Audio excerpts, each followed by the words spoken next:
কি বলবেন? নাটক করছে, হপের চপ খাওয়ানোর চেষ্টা করছে। উনি বলেছিলেন এসআইআর হলে ঘেরাও হবে ইলেকশন কমিশন অফিস। তারপরের দিনে যে চা খেয়েছে, পানি খেয়ে এসছে অফিস থেকে, আজকে গল্প শোনাচ্ছে। প্রায় 90,000 অফিসার তৃণমূল কংগ্রেস পরিচালিত সরকারিতে এসআইআর দ্রুত করার জন্য দিচ্ছে, আর মানুষকে বোকা বানাচ্ছে। মানুষ অত বোকা নয়। এখন সরকারের কাজ কি ছিল? মানুষের কাছে পৌঁছে যাওয়া, মানুষকে বোঝানো অ্যাকচুয়ালটা কি। আতঙ্কের পরিবেশ তো এই তৃণমূল কংগ্রেস আর বিজেপি মিলে করেছে। যে আতঙ্কের পরিবেশ তৈরি করেছিল, এসআইআর করতে দেবো না বলে গল্প শুনিয়েছে। এবার এসআইআর শুরু হয়ে গেছে, সাধারণ মানুষ ক্ষিপ্ত ওই জন্য যে আমরা এসআইআর এর বিরুদ্ধে। আরে আমরা পলিটিক্যাল এসআইআর এর বিরুদ্ধে, কিন্তু সংবিধানকে সামনে রেখে এসআইআর আমরা বিরোধিতা করতে পারি না। বিএলওরা ভয় পাচ্ছে, শাসক দল হুমকি দিচ্ছে বিভিন্ন জায়গায়। বিএলওদের কাজ কি হবে? ইলেকশন কমিশন অফ ইন্ডিয়াকে জানানো, ওয়েস্ট বেঙ্গলের সিও স্যারকে। ওয়েস্ট বেঙ্গলের সিও স্যার নিশ্চিতভাবে তাদের বিরুদ্ধে আইনত ব্যবস্থা গ্রহণের জন্য নির্দেশ দেবে। ভয় পাওয়ার কোনো জায়গা নাই। শুভেন্দু অধিকারী বলছে বাংলাদেশি একটাও ভোটার বাদ যাবে না ভারত থেকে, হিন্দু, বাংলাদেশি হিন্দু। তাহলে মুসলিমরা কি হবে? তাহলে প্রশ্ন আমার এটা, যে কথাই বলে থাকে শান্তনু বাবু তার মন্ত্রী থাকবে না, ওরা নতুন করে ভাই ইলেকশন করতে হবে। বিপ্লব বাবু আপনার যদি এখন ত্রিপুরায় হচ্ছে না, পশ্চিমবাংলা বিধানসভায় অনেক বিধায়ক আছে, সিট খালি হয়ে যাবে, তাহলে নতুন করে বাই ইলেকশন করতে হবে নাকি? শুভেন্দু বাবু মানুষকে ভরসাচ্ছেন।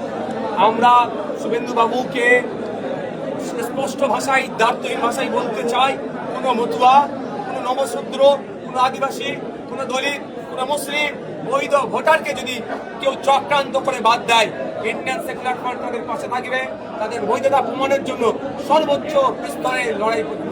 শুভেন্দু বলছে 26-এ আজকে সারা রাজ্যে যখন 2002 সালের ভোটার লিস্ট ধরে এসআইআর শুরু, এই যে কুলপির বুকে দাঁড়িয়ে আপনি মিটিং করছেন, কুলপিতে 2002 এর কোনো ভোটার লিস্ট নেই। আমি এসে তো অবাক হয়ে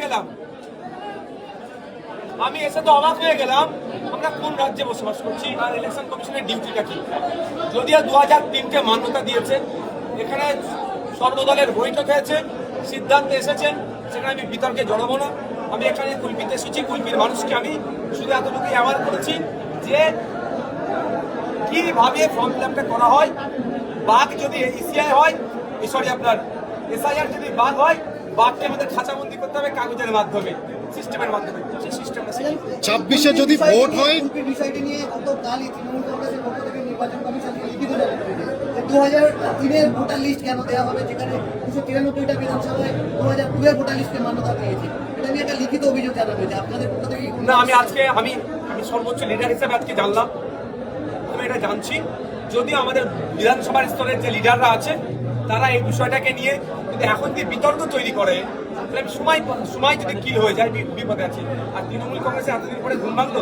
তৃণমূল কংগ্রেস সারা রাজ্যে এসআইআর করতে দেবে না বলছিল, তাহলে কেরলের মতো রেজুলেশন পাস করালো না কেন? সেটাও কিন্তু করেনি।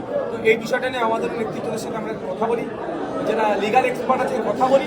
আমাদের কাজ একটাই, ইসিআই যে স্বচ্ছ ভোটার লিস্ট তৈরি করতে চাইছে, সেই ভোটার লিস্ট যাতে স্বচ্ছতা থাকে, কোনোভাবে অস্বচ্ছ না হয়, কোনো বৈধ ভোটার না বাদ ধরে, তার জন্য আমরা এখন ব্যস্ত, তার জন্য আমরা চিন্তিত, তার জন্য আমরা কাজে লেগে আছি। গতকাল শুভেন্দু অধিকারী একের পর এক আতঙ্কে আত্মঘাতী হচ্ছে। দেখা গেছে আজকেও মুর্শিদাবাদের যে কান্দি পৌরসভা রয়েছে, সেখানে মোহন শেখ নামের এক যুবক 20কে আত্মঘাতী হয়েছে। এই বিষয়ে গতকাল বা আজকেই হাওড়া জেলাতেও হয়েছে। আমি সাধারণ মানুষের উদ্দেশ্যে বলবো, অযথা অহেতুক তৃণমূল কংগ্রেসের আর বিজেপির বাইনারি ট্যাপে আপনারা পড়বেন না। বিজেপি আর তৃণমূল মিলে মানুষকে আতঙ্কের সৃষ্টি করছে, পরে এটাকে বাইনারি পলিটিক্স করবে। 2026 সালে ভোটের বৈতরণী পার করবে। এনআরসি ছিল 2021-এর ভোট ধরা কল, 2026-এর ভোট ধরা কল হিসাবে ব্যবহার করতে চাইছে এসআইআর।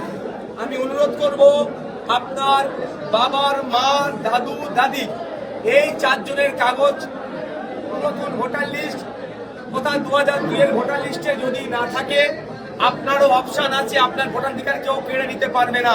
তার জন্য 3টে স্ল্যাব করেছে। একটা হচ্ছে বিফোর 1987, 1987 সালে যাদের আগে জন্ম, তাদের নিজের শুধু একটা 11টা প্রুফের মধ্যে কোনো একটি প্রুফ দিলে তারা ভোটাধিকার হিসাবে তাদেরকে বিবেচ্য করা হবে।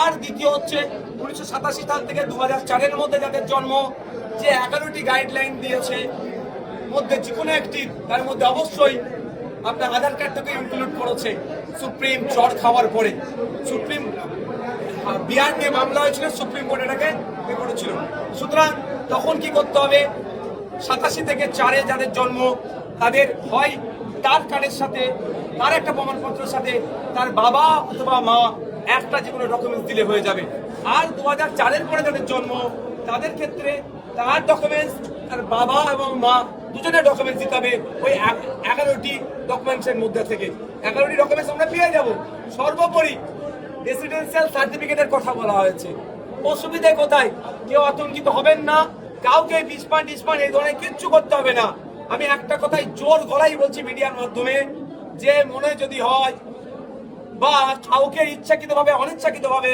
বৈধ ভোটারকে যদি ডিভোটার করে লিস্টে যদি না নাম ইচ্ছাকৃতভাবে তুলে বা অনিচ্ছাকৃতভাবে তুলে তাকে লিস্টে নাম তোলার জন্য সেই বৈধ ভোটারের জন্য ইন্ডিয়ান সেকুলার ফ্রন্ট তার পাশে থাকবে তার হয়ে আইনে লড়াই করবে সুতরাং কোনো দরকার নেই কাউকে তার শরীরের উপর আঘাত দেওয়া কোনো অঘটন ঘটানো থ্যাংক ইউ